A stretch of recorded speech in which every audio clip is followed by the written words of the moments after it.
अस्सलाम वालेकुम दोस्तों, मैं अभी सदर के इलाके में खड़ा हूँ और आप ये देखें अभी गाड़ी लिफ्ट की है और लेके जा रहे हैं। अब आया दीज आर प्राइवेट और यहाँ पे ये गिरजाघर है और गिरजाघर के बाहर ये जो गाड़ियाँ हैं ये खड़ी हैं और यहाँ से उन्होंने बीच में ये गाड़ी उठाई है और ये लेके जाई जा रही है। अब ये जो प्राइवेट कॉन्ट्रैक्टर्स हैं ये किस कैपेसिटी में काम कर रहे हैं, कम से कम कराची वालों को ये पूछना तो चाहिए कि ये आखिर किस डोमेन में काम कर रहे हैं, क्योंकि यहाँ फ्रीडी की तरफ से जो है कंप्लेंट्स बहुत ज़्यादा आ रही हैं और ये गिरजाघर है और इसके बाहर जो है और अभी ये 7:30 बज रहे हैं। तो आप ये देख सकते हैं ये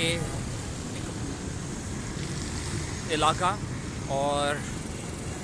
नवंबर की एंड तारीख़ें चल रही हैं दोस्तों और दिस इज़ अमेजिंग, क्योंकि ये अगर बाकी गाड़ियाँ भी खड़ी हैं यहाँ पे, उन्होंने बीच में से जो गाड़ी वो देखी जो सबसे हल्की गाड़ी इनको नज़र आई, मुझे यही लगा है। दिस इज़ अहमद ज़िया, पाकिस्तान जिंदाबाद।